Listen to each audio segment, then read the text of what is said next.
Hey everyone, good to be live with you. We're going to talk about Guy Reffit today, an American man from Texas who went to the Capitol January 6th of last year and has just been sentenced to 7 years in prison for doing that. We're going to talk about what exactly he did. Turns out his son, his teenage son, turned him into the feds. Now he's going to rot in jail for 7 years. We're going to look closer at his case. We're also going to look at some strange documents from the Secretary of Defense. Why would the Secretary of Defense want the National Guard unarmed and not even, he's ordering them to not wear any body armor, no protection that day? Why is that? We're going to talk about federal infiltration, the latest on Ray Epps and associates. We're going to break down the 4 deaths that occurred that day at the hands of police on January 6th. 4 people died, and it was all because of police that those people died. We are going to look at a group called the Oath Keepers, and none other than Steve Baker, independent journalist, is going to come on, join me, and talk about his investigation of the Oath Keepers. He is independent journalist from North Carolina. I've had him on my show before. He was there covering the events January 6th, not supporting any sides, just covering it. Yet the feds came for his throat and wanted his video evidence. He had a lot of video that day. They threatened to throw him in jail. It hasn't happened yet, but it's interesting what Steve Baker's been through. I like to get his insight on January 6th because he's looked into it a lot more than I have. He's also going to break down the bald-faced lies of the January 6th committee chairman. So without further ado, shout out to the sponsor of my news coverage. If aging wasn't hard enough already, a new study reveals the older you look, the harder it'll be for you in the dating market. This is why I highly recommend this amazing new face product. This face serum is the best at reducing dark spots, sagging skin, and crow's feet. Users report seeing smoother, firmer, younger-looking skin in days. The best thing about it is that it comes with free shipping, free VIP live and health and fitness coaching for life, and a free e-report titled The Top 10 Anti-Aging Foods.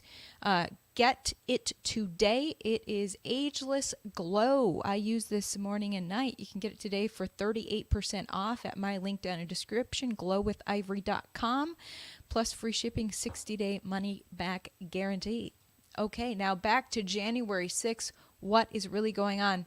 Let's bring on Steve Baker. Hi, Steve. How are you? Hey, Ivory. I'm great. Thanks for having me today. Yeah, good to see you. Well, this story is crazy in regards to Guy Reffit from Texas, where I live. Let's bring up CNN's coverage of him.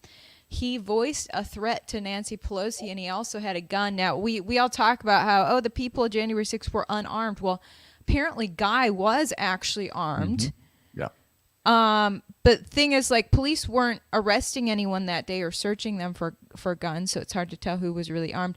So Guy Reffit is going to be spending a long time in jail. Now, before I get your insight on this case, I want to show what his wife had to say outside the courtroom as reported by NPR.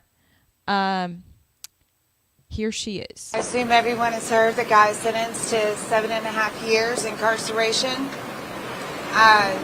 We really didn't expect anything more from a 2-tier justice system here in the D.C. area.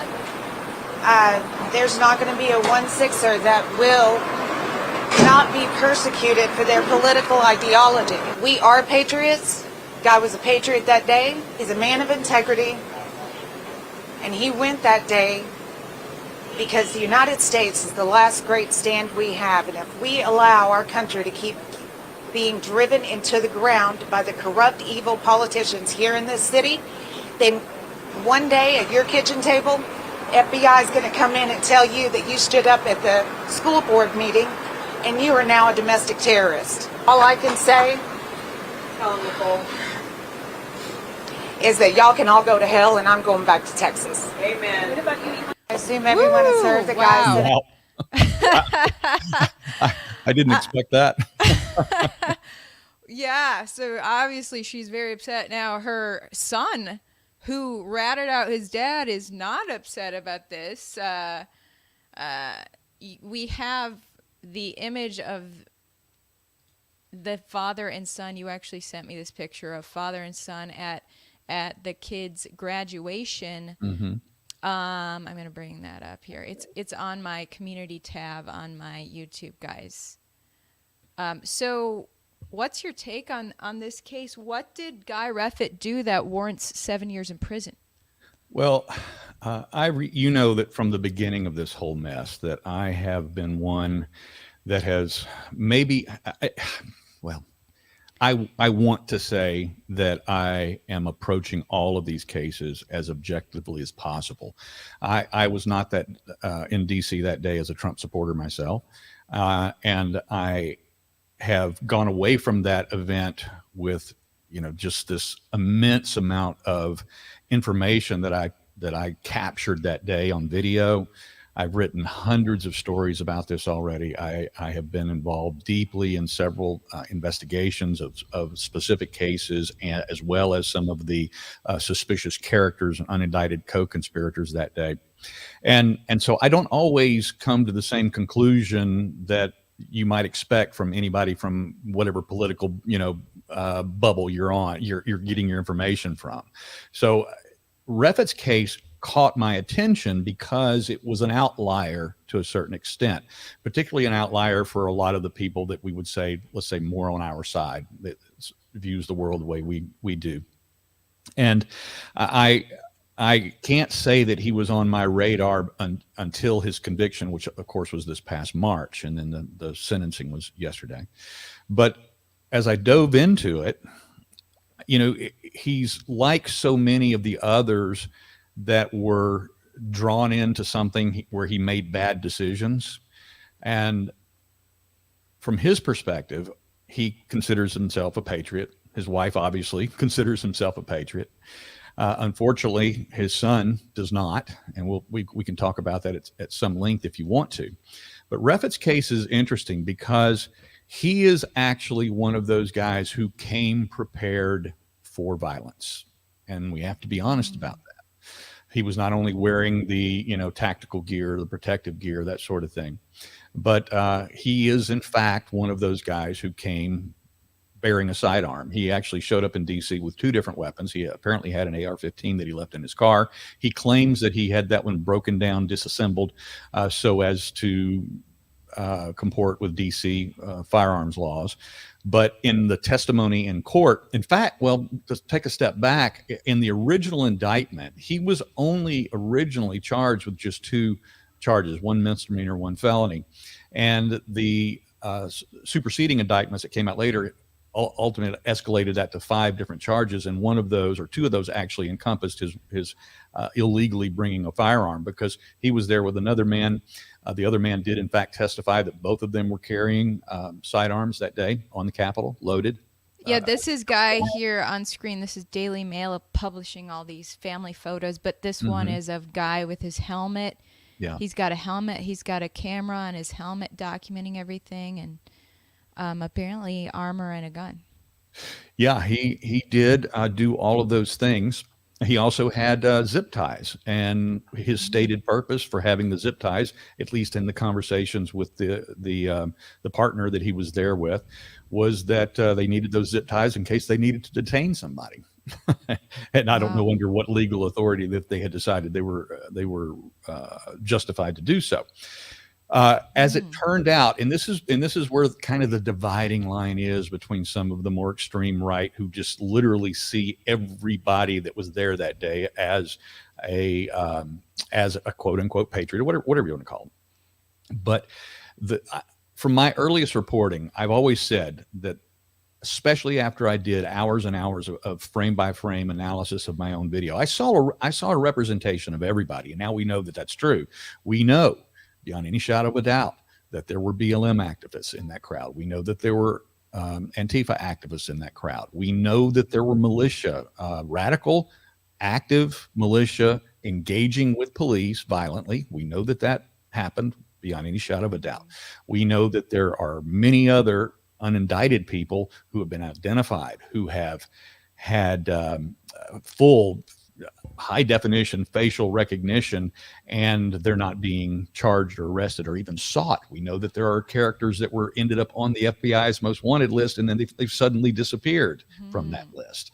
Ray Obviously, Epps. well, the Ray Epps is one, but there are many more. We have a growing list of somewhere now between 80 to 100 of these types of characters who have suddenly disappeared from those lists, who have either been identified or not, or apparently they're not even being looked at or looked for.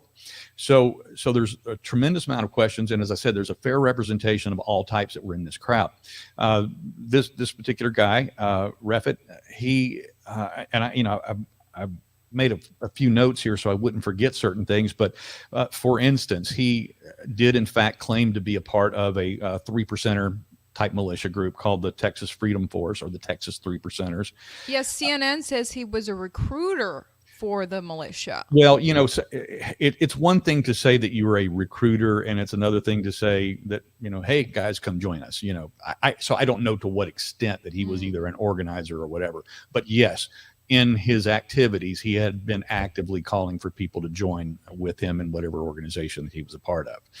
And then in addition to that, when you jump forward to the day itself, he had apparently intended to throw himself into the battle, but and I think I even sent you a photo today of him actually, he's right kind of in the mix of things, but he never did actually engage in any violence. He never assaulted a police officer, primarily because he got repelled by pepper spray, and he backed away from the fray. And there's a picture of him, pouring bottled water into his eyes to flush out the chemicals. And then he, for whatever reason, he never joined back in. But what he was then doing, and all of this is of course captured on photography and video, is while he was incapacitated, he was still waving people in, saying, go get them. But he never went inside the Capitol, right? No, he never did go inside the Capitol. But here's the thing, and CNN's quoting him here. CNN says that according to video that Guy Reffit recorded of himself, he said, quote, "I just want to see Pelosi's head hit every effing stair on the way out, and Mitch McConnell too."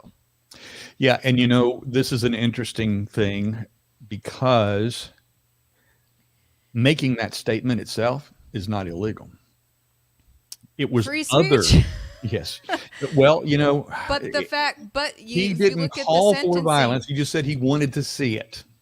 Yeah, that's true. But the sentencing, that's part of why he was sentenced so extremely, according to the judge. And I think the fact that he went all the way to the Capitol and was armed and ready while making that statement makes it a more legitimate threat than if someone's just saying that at home, like a lot of people do. And that's exactly what happened, because in the superseding indictments, and I did write down a couple of these things, those original charges that he had, other than the typical what I call glorified trespassing charge, which of course everybody that went inside and has been charged with that charge. And then in addition to that, they've thrown that same charge at people that were outside that never went in, because of essentially after that first barricade came down, anybody inside that line was essentially in a restricted space. So technically, anyone that was on the Capitol grounds inside that original barricade could be charged with that charge. So they hit him with that. But what they did in the superseding indictment is that they added on these additional charges of civil disorder for having transported firearms to D.C. with the intent to use those in civil disorder. And this is what really jacked up his charges to a higher felony level. And obviously he was then, of course, charged additionally with obstruction of an official proceeding, entering restricted grounds with a dangerous weapon, and threats, because he did make threats apparently against Capitol police officers as well. So it's one thing to say, I want to see Pelosi's head bounce off of every effing step, but it's another thing to do these things and say those things while in fact you are illegally armed. And that's going to jack everything up in the prosecution's minds. And we have to be honest and we have to be fair. Although I am intensely concerned about the future freedom of some of these defendants that are rotting away in the DC gulag right now. Here's a guy who did some bad things. And then he himself made it even worse. And this was a part of the original indictment, which of course carried forward. And I want to actually read you something from the original indictment. I'll just do this really quick. It says that his son was present at home on the night of January 8th when he got back home. And it says, and I'm quoting from the indictment, it says, on that night and in the ensuing days, Reffit told his son and other family members that Reffit was at the U.S. Capitol on January 6th when individuals took over the Capitol. Reffit told his son and other family members that he went to D.C. to protect the country and that he brought his gun with him and that he stormed the Capitol. The son then was very immediately recruited by the FBI. It was apparently asked by the FBI to tape and record some of these conversations. And the son, and this is directly from the FBI affiant, he says the son provided the following information. On or about Monday, January the 11th, while Reffit was in Reffit's home with his son and daughter, Reffit stated that Reffit was going to erase everything because the FBI was now watching him. Reffit further told his son that if his son crossed the line and reported him to the police, putting the family in jeopardy, Reffit would have no option but to do Reffit's duty for Reffit's country and to do what he had to do. The son asked him, "Are you threatening us?" And the father said, "Don't put words in my mouth." Later on, this is where it gets more intense. The daughter was using her own cell phone to talk with friends, and Reffit stated to his daughter that if the daughter were recording him, then she needed to stop, or and if she was, she'd cross the line, and that he would put a bullet through his daughter's phone. Yes. Whoa. And one more quote I think is germane to this conversation.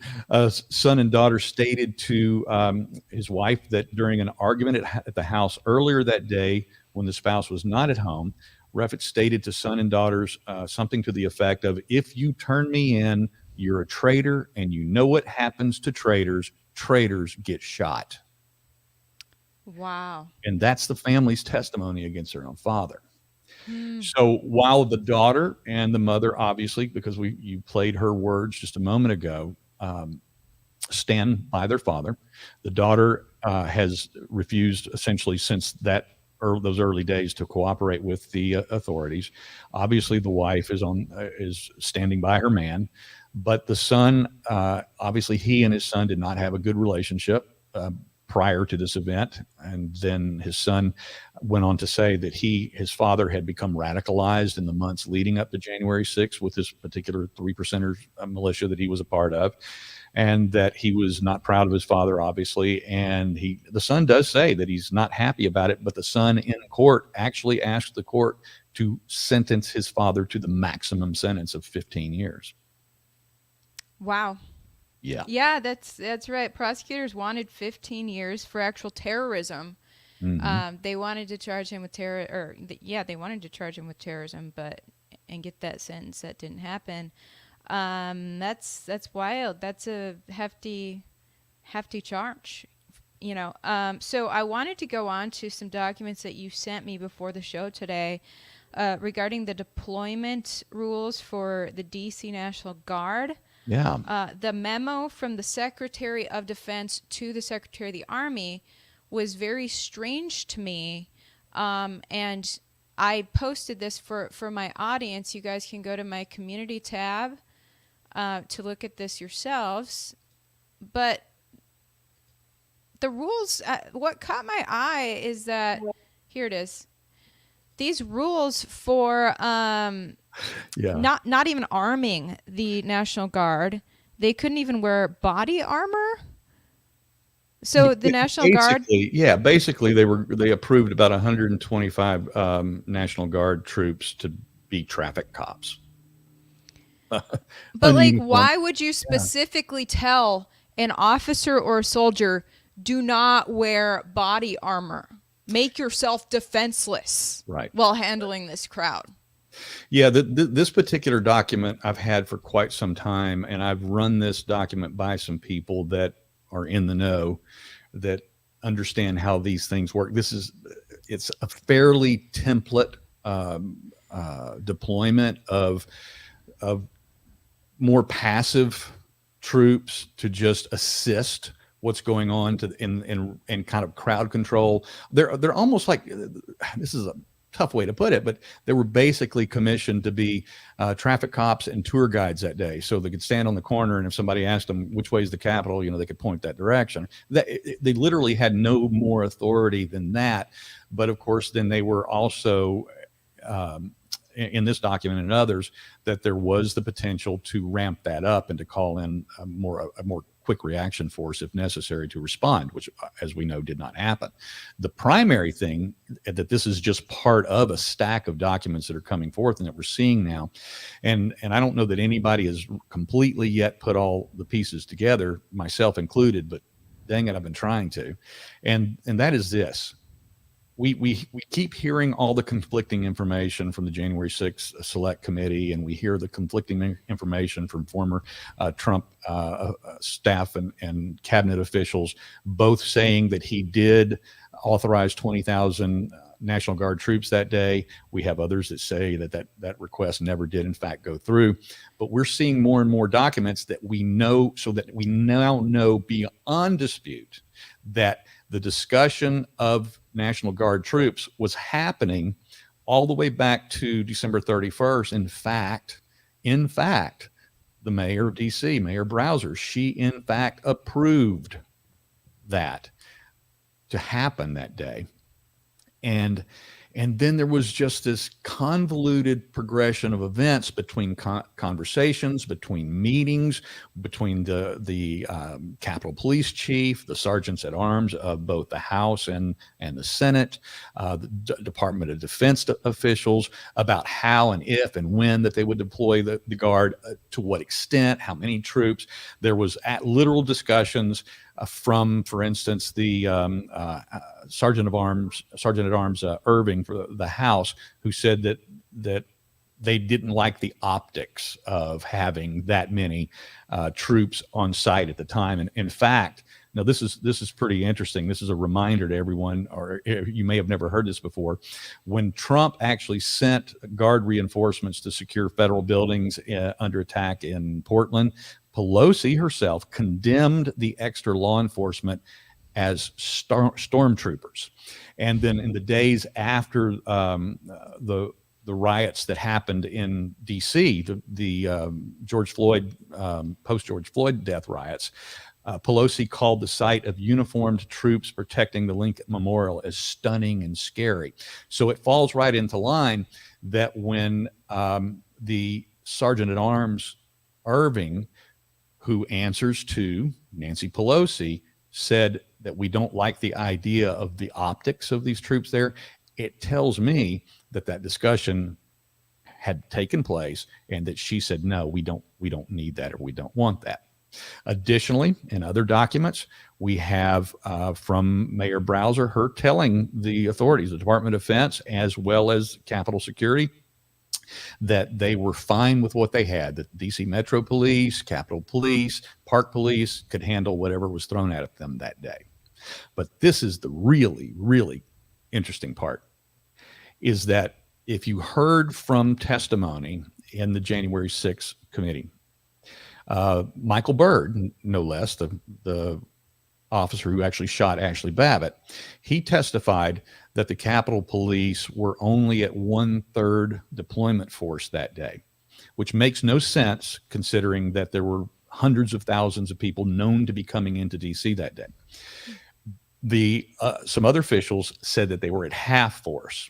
Both of those are complete lies. I have the document in my hands, is the official United States Capitol Police timeline of events, all the way from the day Trump announced the January 6th rally to take place on December 19th, all the way through the event itself, that they only deployed 275 of their 2,300 officers that day.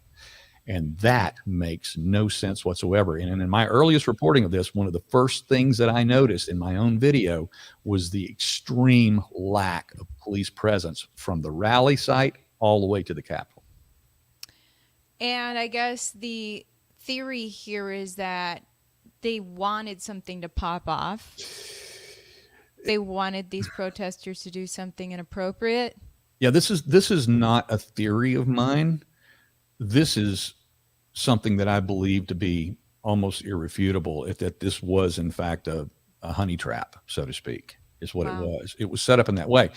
I've gone so far as to also write and report and in interviews like this to say that I believe that the Capitol Police were used as nothing more than sacrificial pawns that day, and that they were in fact deliberately under-deployed, under-prepared, ill-informed, without proper command orders. And I know this, Ivory, because I could see the fear in their eyes. I have it You up were there. close. I have it up close. I have high definition camera of these young to middle-aged Capitol Police officers scared to death. They had no idea what was happening, and they were well aware that they were undermanned to deal with the numbers of people that were coming at them. Now, we should also say that even according to the Department of Justice, only 225 people, they say up to 225 people actually engaged in violence that day of the tens of thousands that worked their way over to the Capitol. Only 225 people. But if you're one of just a couple of dozen law enforcement officers trying to hold a bike rack line, and you're being kicked and sprayed and swatted at with sticks and poles and baseball bats from a couple dozen people on the front line, but you're looking over their shoulder and you're seeing tens of thousands of people moving that way, you have no idea what's coming. That's so true. Well, 4 people, you reported on your blog, which, by the way, people, I've linked his blog down below, A Pragmatic Constitutionalist. You mentioned in there that 4 people died on January 6th, and it was all because of police that these people died.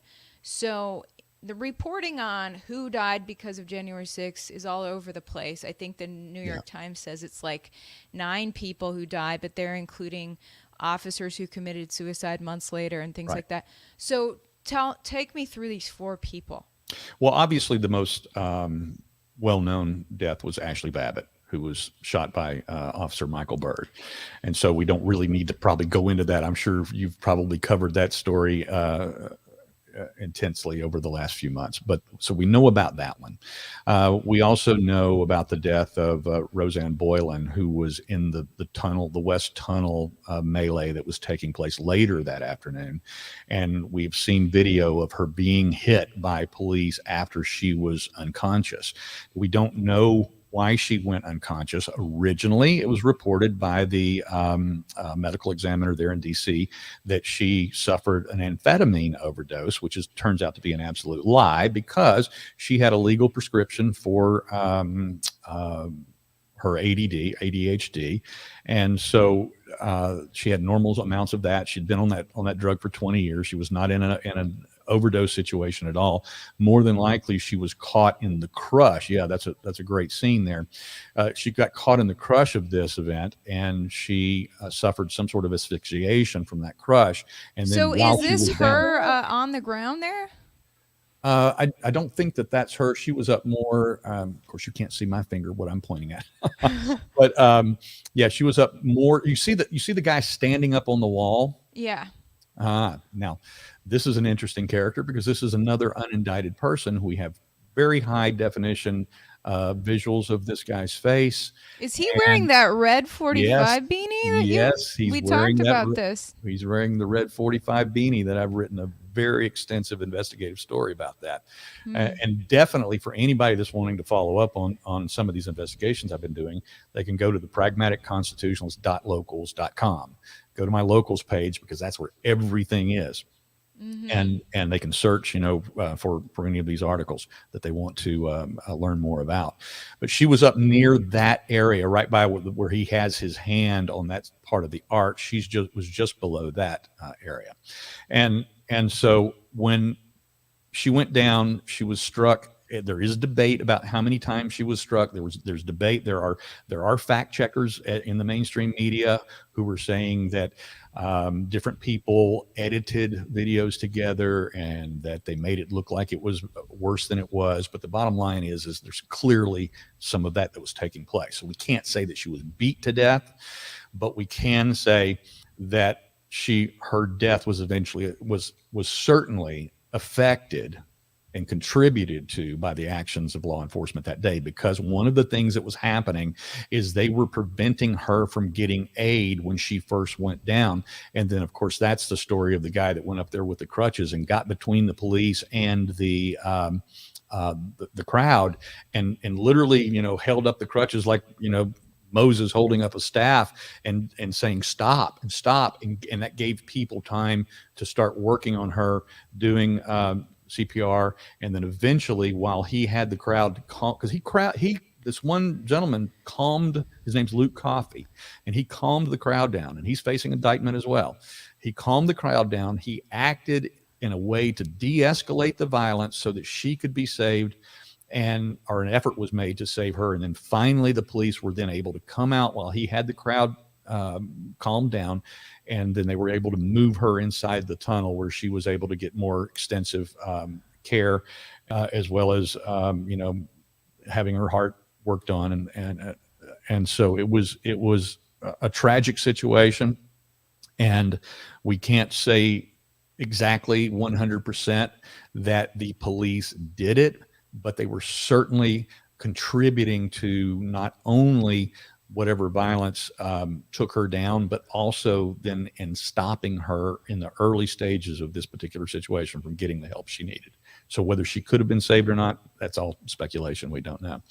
Then there's two other gentlemen in the crowd that we originally heard about that I thought for a long time that they were just rally attendees that had heart attacks on site. When you have 400, 500,000 people in an event, it's a pretty good chance that somebody's just going to have a medical problem during that day, especially on a really cold day.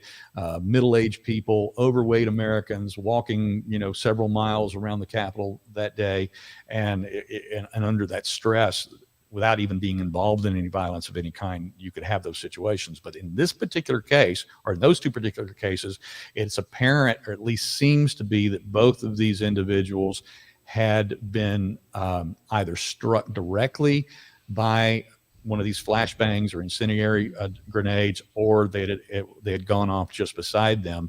And one of them had a heart attack, and one of them had a stroke. Both of them died that day as a result of that particular thing, because, and this is where a lot of scrutiny is being given, and a lot more official investigations are being given to the actions and to the command orders of some of those law enforcement officers, both from the DC Metro Police and the Capitol Police, because these guys were using what's called less than lethal or less lethal crowd control devices in absolutely improper and including illegal manners because of the way they were using them. They weren't using them in the way they were designed. They're not using them according to training, and they're not using according to literally the warning labels on the devices themselves. And so what was happening, and I got this very clear on video, I should have sent you some of this, of one particular Metro police officer who was firing the flashbang grenades over the crowd, or the front line of where the violent protesters were engaged with police, over into the peaceful observers. And that's apparently what happened to some of these guys. On the other hand, there's other instances where this same cop, including others, fired those devices directly at people, and that is completely, totally not their design. They become lethal devices when fired directly at people. I actually was in an area of the crowd. Obviously, I was not engaged in any violence, but I was trying, as you would do when you're trying to cover a story, you try to get as close to the action as you can, as safely as possible while you're doing so. And in one of those moments, one of those grenades was launched over the crowd, over the violent people that I was trying to capture on video. It landed about 2 or 3 feet to my right, exploded right there, shrapnel from it hit me in the side of my knee, and I had bruises there for months thereafter. Wow. Yeah. Oh my gosh. Yeah, actually the Epic Times came out with a great documentary on this showing Mm-hmm. those flashbangs coming down into people who were Yeah. standing around. Just I guess I don't know if they were trying to disperse the crowd or what. I wanted to get to what you are working on now. You're working on an upcoming piece about one of the Oath Keepers. Tell me about Yeah. this. This is a particular obsession of mine, this particular case, because his name's Ken Harrelson. He was there with the Oath Keepers, and he had been an Oath Keeper, I think, for about 2 years prior to January 6th. He is a disabled military veteran. He is one of those most salt of the earth guys you ever met in your life. In fact, this is who Ken Harrelson is, living down there on the coast of Florida, the east coast of Florida. When a hurricane is tracked in their direction and they're in the eye of the storm, he's the guy that goes out to all of his neighbors and he says, "Get you and your families, you get out of here. I'm staying. I'll take care of your property. I'll take care of everything," because he's using his training to do that. And that's and his neighbors love him. He had only previously, with the Oath Keepers, provided security at a few other events down in Miami. I think he had one in Indiana where they had brought him up to provide security for speeches, some of these dignitaries.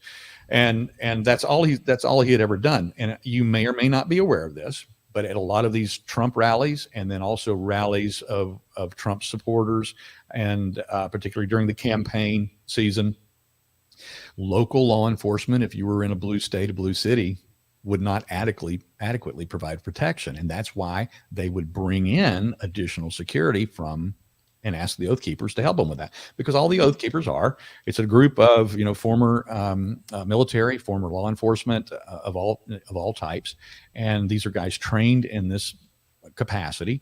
And so that they've been very good and very safe and very, they, in all the years that they had been together, they had never, ever been accused of a crime. Now, unlike the Proud Boys, who kind of, when they show up, they kind of show up to bust heads. Let's just be honest about it. That's their. No, they don't. I thought they were just a men's drinking club. Well, yeah, That's what their chairman told me. I'm sure some of that goes on as well. But the Proud Boys do in fact show up to protect certain people, but usually the protesters on any one side of a protest line, because you know how it is. You have a protest, and then you have the counter protesters on the other side of the fence or the other side of the street, that sort of thing. And the Proud Boys show up to protect whichever side that they're in favor of their particular issue. And then when the counter protesters come over and get violent, then they don't mind, engaging. The Oath Keepers have never done that. They just provide security, legitimate security. As a matter of fact, the Oath Keepers there that day were working directly with the Secret Service inside the security fencing at the Ellipse where Trump's speech was, and being used by the Secret Service as they needed them, directing them, "Can you go over here and watch this area? Can you control this area for us over here? Can you hand out these flyers for us?" They were handing out flyers handed to them by the rally organizers and the Secret Service themselves. Wow. They were interacting that closely with officials. There were, in fact, scheduled events after the Ellipse rally that were scheduled to happen back up at the Capitol and on the Capitol grounds, where there was going to be a second stage with more kind of lower level dignitaries that were going to be speaking from about 2 to 5 p.m. And this is the stage that Ken Harrelson was going to be providing security at. In fact, he wasn't even going to D.C. until he was talked into it on January 4th, 2 days before.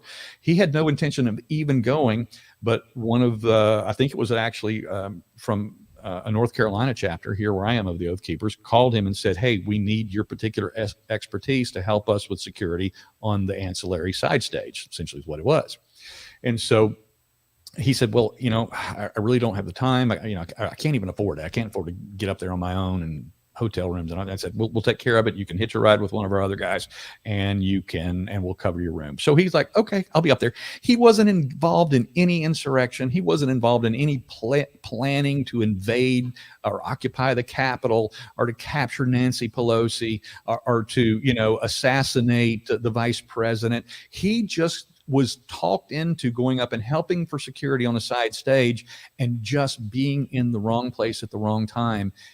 Yeah, I have Those this guys. article, Orlando Sentinel. They have a picture. Apparently, this is him in the lower left corner in this camouflage baseball cap. Yeah, he wasn't even wearing tactical gear at all. Wasn't wearing a helmet. Wasn't wearing body armor. Nothing. And he absolutely was just in the wrong place at the wrong time. But because he was with those other guys who are really the scapegoats and the patsies of this entire operation, they are charging him equally with seditious conspiracy. And he's looking at, spending decades of his life in prison as a result of just answering the call to provide security to help other people safely exercise Decades. their First Amendment rights. Oh my word. He no violence, did not break and enter. He did not enter the building until after that door was opened by other people and held open by other people. He was only inside the Capitol for about 10 minutes, but more importantly and more significantly, and this video and this audio is going to come out, but famously, the Officer Dunn, who's been made a hero out of this whole event, who was carrying an M4 automatic weapon, came down the steps and basically got into a confrontation with some of the more aggressive and violent perpetrators that day. And he literally was telling people that he's going to kill them all. This is statements coming from Officer Dunn. Ken Harrelson and a couple of the other Oath Keepers put their bodies in between Officer Dunn carrying that automatic weapon and the crowd, got them both to calm down. They de-escalated the situation and then allowed Dunn to then be, because he was highly agitated. He was, And this is all on camera. Where it's under seal right now, but this is going to come out and in these trials. But this particular situation that happened was perfect example of the mindset of Ken Harrelson, who was there to keep people from being harmed. And that's exactly what he did. The investigators literally believe that they were probably within 5 seconds of Dunn starting to pull the trigger on that M4. And they stood between them, calmed him down, calmed the crowd down. Wow. And that gave time for another officer or two to come and escort Dunn away. And I was watching some MSNBC. It's really interesting. MSNBC interviewed the man who says he's the former Oath Keeper spokesman. Yeah. But I mean, they're showing this video next to him while they're talking to him. There's this clear video of police standing down. Like, you see the big distance between the protesters and the police, and then the police literally just walk. They mosey inside at one point, and the protesters, they're like, okay. The police are like, all right, let's go in.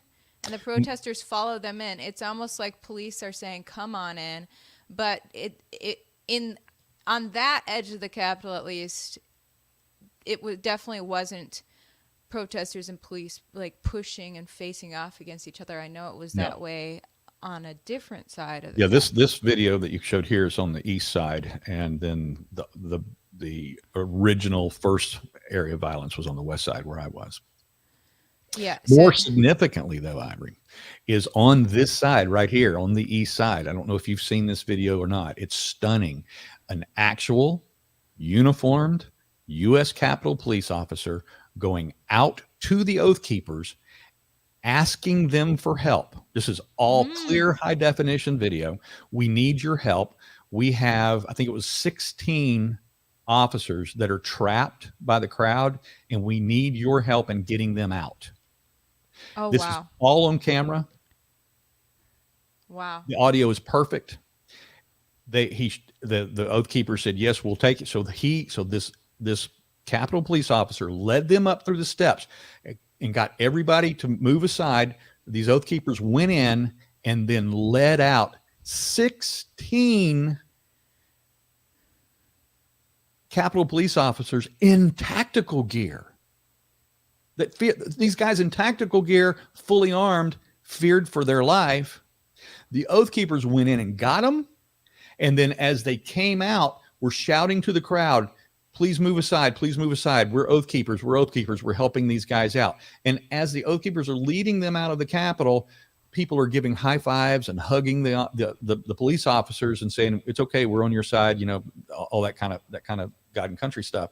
But this is all on video. You haven't Wow. seen that video at the J6 hearings, have you? No, I haven't been watching the hearings. Well, you won't see it there. I'll tell you that. It has not been shown. That's a video they don't want America to see. Wow. But it will come out. So why do you think it is that these oath keepers have been targeted so harshly? I mean, I have justice.gov here. Leader of oath keepers and 10 other individuals indicted in federal court for seditious conspiracy. Why, if they were doing what you said they were doing, why are they being strung up this way? They have been always portrayed by the mainstream media as being one of those extremist right-wing militia groups, white supremacists, et cetera, et cetera. Of course, they have multiracial membership across the completely across the board, black, white, Hispanic, and so that characterization is just false on its face. In addition to that, the committee or the people who are narrating this agenda, they needed a scapegoat organization. They needed the face of prosecution, and so they found these guys with the helmets and the gear and all of that, unarmed, by the way, and these guys were when we were talking, so if you remember, we went live while I was in the Capitol on January 6th of this year for the 1 year commemorative events, and I was out there on the lawn for one of those events and had the Capitol in the background, and we went live there all week long. Reporters on both sides were asking questions of the dignitaries and the all of the people holding these events, including all the way up to Pelosi herself, saying, you keep calling this an insurrection, you keep calling this sedition, but it's been a year now and you've not charged anybody with insurrection or sedition. Seven days later, on January 13th of this year, they dropped those seditious conspiracy allegations and charges on 11 of the Oath Keepers. Oh, wow.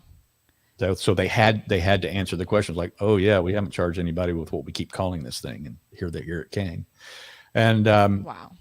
And so Ken, in particular, of all these guys, he's just an individual who should not be facing what he's facing right now. If there was any justice in this world and any real non-biased judge would look at his case and look at the circumstances of the entire story, he would not be sitting in the DC gulag now for as many months. I mean, he's been locked up since March of last year.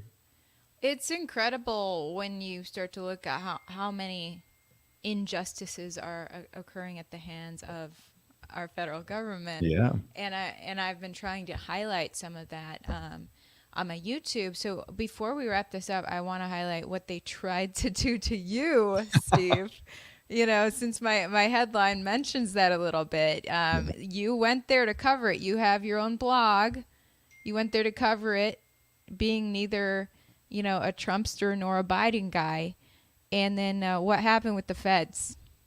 Well, we'll do the Reader's Digest condensed version here for your time's sake, but I was not even pursued or even given a call from the FBI for 9.5 months after January 6th. So late September of last year, my phone rang up 10 o'clock in the morning.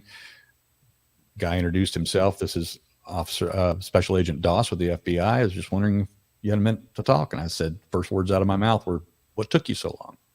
And so you knew they were going to come for you?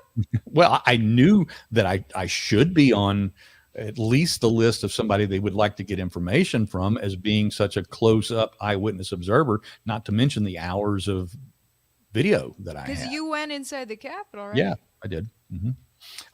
There were a lot of journalists inside the Capitol. If anyone followed the news that day, there were immediately high-definition images from professional news photographers inside the Capitol. So there were a lot of journalists inside the Capitol, and you were one of them. Yeah, there were mainstream journalists, there were independent journalists, there were stringers, there were guys that just hire them. They're freelancers that hire themselves out to even major publications. There were people with credentials. There were people with government credentials. There were people with Capitol credentials, and then of course there were people that didn't have any credentials whatsoever.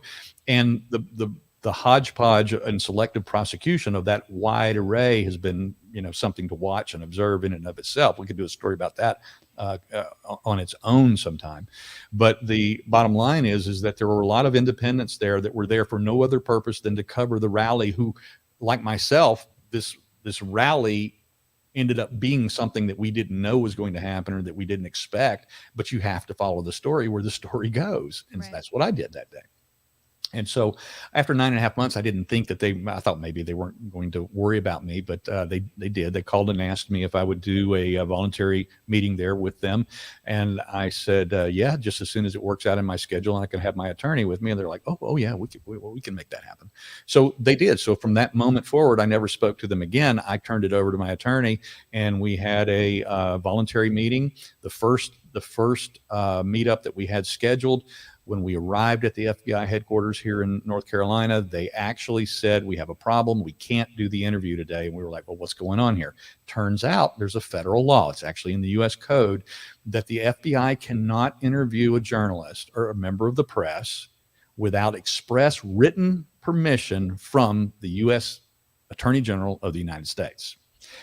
Well, right there, I looked at my attorney and go, well, that pretty well settles the matter, whether I have anything to worry about or not. I mean, they're actually acknowledging that I'm a member of the press and that they have to have permission from the AG, United States Attorney General, to even talk to me. So we had to reschedule that for about 2 or 3 weeks later. We went in, we did a 2-hour interview with my attorney sitting beside me. I had it wasn't a qualified immunity letter, but it was a proffer letter from the government, from the Attorney General's office, that basically said that anything that I said in that cooperative interview could not be used against me should they decide to prosecute me for anything. The only thing that could possibly be used against me is if I told a lie that day. Well, I didn't have any lies to tell. Everything that I've done is on, high definition video camera. I'm in 1,000 other people's cameras, so there's nothing to lie about. And then in addition to that, because I had that immunity to say whatever I wanted to, for 2 hours, I just went off, and I asked them as many questions. I mean, my journalist curiosity was there, and I asked them as many questions as they asked me. You said that they didn't allow you to record that, right? They did not, but it is recorded. So if that they would ever scare me. The first meeting we had scheduled before the Attorney General's permission letter, they were going to allow me to record it. In fact, I showed up at that first interview, which was supposed to take place, with my camera and my tripod. But on the second one of the conditions of that was that I could not record that interview. But it is recorded. It is videoed, and the only way I'll ever see it and get my hands on it is if, in fact, I'm ever charged. And of course, they know that if I ever get my hands on it, it's going to be blasted everywhere. So they may not want that to go out. Ooh. So they after that, they said they were going to charge you. They did. So the FBI agents actually said that they had no idea. It wasn't up to them, which is kind of interesting because they make the recommendation. They actually take the information they've learned, and then they recommend to the Department of Justice whether this person should be charged or not. So it's a little bit disingenuous on their part to say, hey, we have no idea what's going to happen here, because they have to make that recommendation based on what they learned in the interview.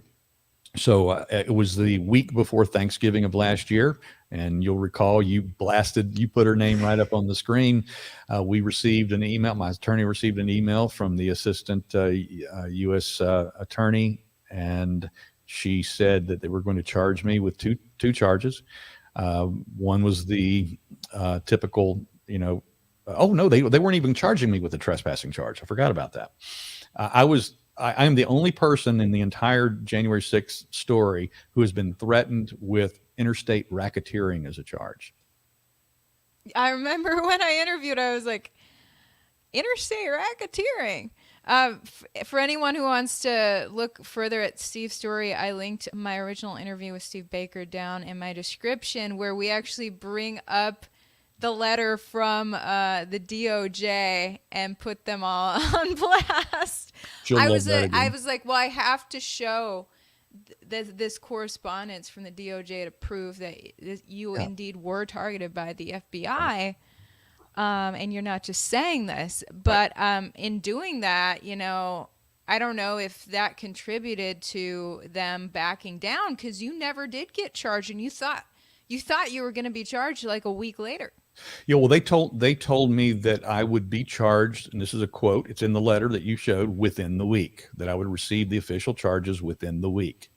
And then we went on a media blitz, is what we did. Myself and my Raleigh attorney, we went into a full-scale media blitz. We sent out hundreds of press releases about my particular situation. I guess that's how one of the ways we got hooked up with you.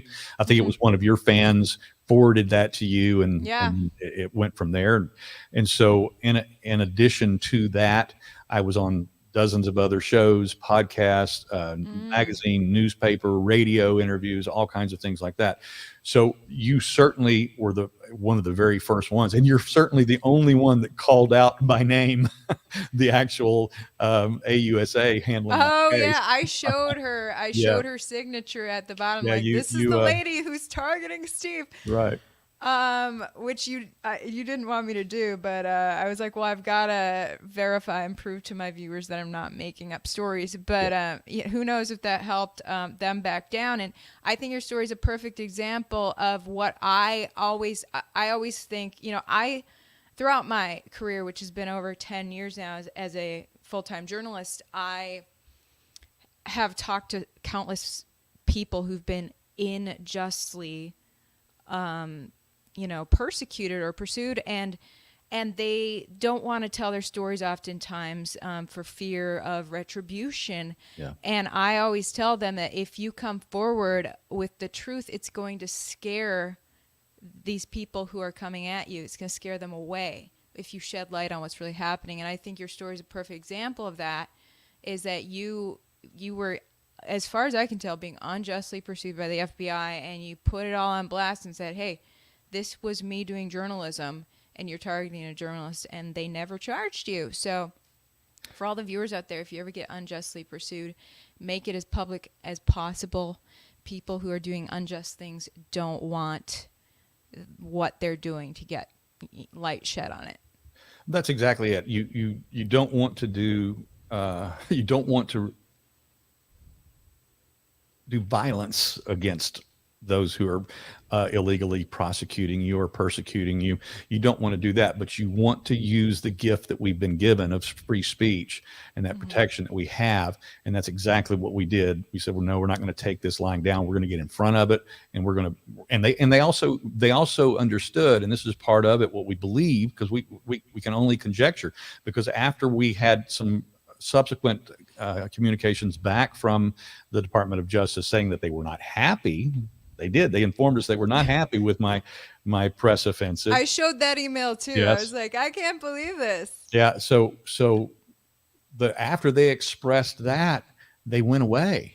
And they sent a vague threat to you saying that, because you're going public in the media, that the FBI's after you, they could use this against you. Right. But you didn't back down. And so she even said that, that I'm concerned. She was, of course, talking to my attorney, saying, I'm concerned for your client that the judge might not look favorably upon how he's handling this. My attorney said, are you saying that my client who's being persecuted, facing prosecution from the federal government, must forego his First Amendment rights to talk about it? Oh, no, we're not saying that at all. But so he handled his response was perfect. But the most important thing, at least for me up to this point, that's been 10 months now since that happened, since that threat of prosecution happened, and we still have not heard from them. That doesn't mean that they won't show up tomorrow morning at 5 o'clock in the morning with the red dots, through my window shades or whatever. We still don't know. It could happen at any time. But they seem to have slowed down the number of arrests that they're making, despite the fact that there's still hundreds and hundreds. There's probably another 1,500 or more on all the various wanted lists, 800 or so on the FBI list, another, Oh my you gosh. know, 1,200 or so that are on the sedition hunters, those online sleuths that are trying to find all of the people that were inside the Capitol that day. So there's still a lot of people that they can go after, and they still are. You still see a couple of arrests pop up here and there, but it's really slowed down in recent weeks. Well, best of luck to you. I hope they never do come after you and arrest you for, doing journalism and it's somehow racketeering. That's very strange. So, for everyone who wants to follow more of Steve Baker, you can look at his locals page, the pragmaticconstitutionalist.locals.com. Yeah, I have it linked down below. I see he shouted out my YouTube. Thanks I for that, did. Steve. Well, all the best to you and keep me updated in everything else you're covering. We'll talk to you soon. Hey, thanks, Ivory. All right. Bye. Take